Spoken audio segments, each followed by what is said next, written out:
Hello and thanks for joining me. If you follow my channel, you may have seen my previous video where I wild camped at 3,000 foot up on the summit of Ely in Snowdonia. But actually I'm still here.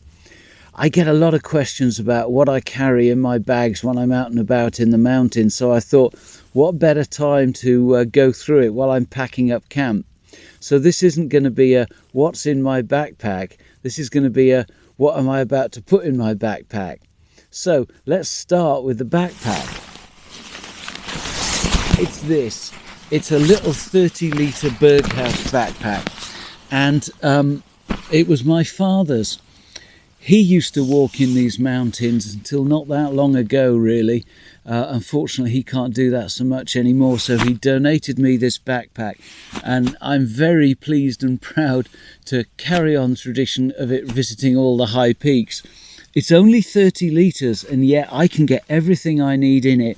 So that's a lesson for people lugging 50, 60 litre backpacks around. You simply don't need that sort of size of equipment. Now, admittedly, that is not for a through hike. It's not for days on end. 1 or 2 nights though, no problem at all, 30 litres. And I use this backpack for day hikes as well, because on a day hike I'll have layers of clothes, I'll have snacks, water, and emergency gear and the sort of stuff that I'll show you shortly.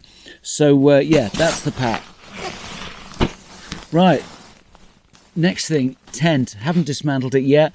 It's a Van Gogh Blade 200. Why did I choose that? Well, it's badged as a 2-man tent, and it certainly could be used as a 2-man tent, but you'd have to be extremely friendly with whoever you're sharing the tent with. And if you get up in the middle of the night to go to the loo, you are guaranteed to wake the other person up. So it's perfect for a one-man, because there is plenty of room inside for me to get all my gear in. I don't like keeping stuff under the eaves. It gets damp, you get slugs in your boots. I much rather have everything inside. Now, it's one of those tents where, as you can see, the opening is at the end of the tent, not on the sides like the Banshee, for example. Now, it's quite trendy these days to have these side opening tents. When I started camping, there was no such thing. Now, it seems to me they're absolutely fine if you're camping down in the valleys, out of the wind, in a sheltered namby-pamby campsite. But when you're up on the high ridges, you really want the pointy end of your tent into the wind. And if you want to be able to have your front door open, so to speak, you want that away from the wind. So I much prefer this sort of design. This tent is brilliant in high winds. You just point the back, no problem at all. In high summer, June, July, August, I'll usually just carry a tarp, so that's less than a kilo. This is about 2.5 kilos, so this is the biggest thing, but it does pack up really small and fits in that little backpack, no problem at all. That's the tent. Sleep system. I have a hike and bike down sleeping bag rated 0. Absolutely brilliant, weighs nothing, packs down to a teeny tiny little pack. That's perfect. About 100 quid off of Amazon, highly recommend that. Last night up here it was about 2 or 3 below and a wind chill of about -5 on top of that, and it was absolutely fine, no problem at all. So highly recommended, not expensive for a down bag, worth checking out. I use an air mattress. This is about 25 quid off of Amazon, Swedish firm called Jokel. Every bit as good as one of those Thermarest X lights that cost 100 quid. You know, the thing is, this may not be as good as a Thermalite, it may be a few grams heavier, but it's only 20 odd quid. And a Thermalite is absolutely not 4 times better than this for 100 quid. So I'm really happy with this. Weighs nothing, packs down to that. Oh God, that's just blown down the mountain. I'll have to go and get that. My one little luxury is a pillow. I used to camp without a pillow and try and make one out of a pile of clothes or a backpack or something. Never worked properly.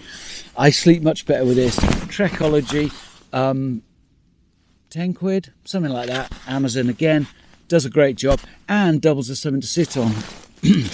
And on that note, oh, Oh, that's better. It's a bit cold sat here, even with a couple of layers on. Right, so that's my sleep system and my shelter. The only other thing I bring with me for a camp is a small pouch with my kitchen equipment and emergency equipment. And this little pouch comes with me on day hikes because it's got all my emergency gear in. That's it. That's all I need in addition to my tent and sleep system. And that's why it fits in a 30-litre backpack. But if I'm on a day hike, this comes as well. I've got emergency food. I keep a little pot of coffee. That goes in there. Teeny tiny little stove. So the legs fold up and go in there. This top, the burner folds up tiny. And it all sits inside a little nested cup system with a, where have I got it? Oh, here we are. It's a little Stanley Cook system. And that all fits neatly in there, no problem at all, including the gas. And then I carry things like a spare buff, water filter, fire starter, all that sort of malarkey. The sort of thing you need if you get into an emergency situation. In addition to that, this little pouch is about a 10 quid water bottle pouch off of Amazon. Highly recommended actually, because as I see, I can fit everything I need in it. But I've also got this little Maxpedition M1 pouch mollied onto the side. This is all my emergency gear. So in here I've got water filter, torch, cordage, knife, and then in here I've got all my first aid kit. That's all I need to have with me on any day hike, which goes in the 30-litre backpack. And also I've got an emergency bivvy, which is in the backpack, which I've chucked halfway down the mountain, so I'm not going to show you that, but always carry an emergency bivvy. The thing is, with being up in the mountains, the most likely injury you're going to get is you're going to trip, fall, hurt your legs, and you'll be immobile. And so all you have to do is be able to survive comfortably until rescue comes, provided you stayed on the path you said you were going to be taking. So the emergency bivvy is always with me on day hikes. So even if I can't pitch a tent, I can crawl into a bivvy. I can use this to make a hot drink, make something to eat. That's it. That is all you need for a mountain wild camp. I never carry any more stuff than that. My camera gear I carry completely separately in this, what's this, Peak Design 10-litre sling bag. I did have a cheap bag that I used to use, but it was a bit floppy and it was difficult to dig around and get stuff out of. I absolutely love this bag. This also doubles as my everyday carry, so I go on business meetings, I put my laptop in it. But when I'm up the mountains, it carries my my Olympus, 3 video cameras, camera you're looking at me on now. I can hang a tripod off it, absolutely no problem at all. So when I'm hiking, my backpack's on, this is at the front so I can get into it.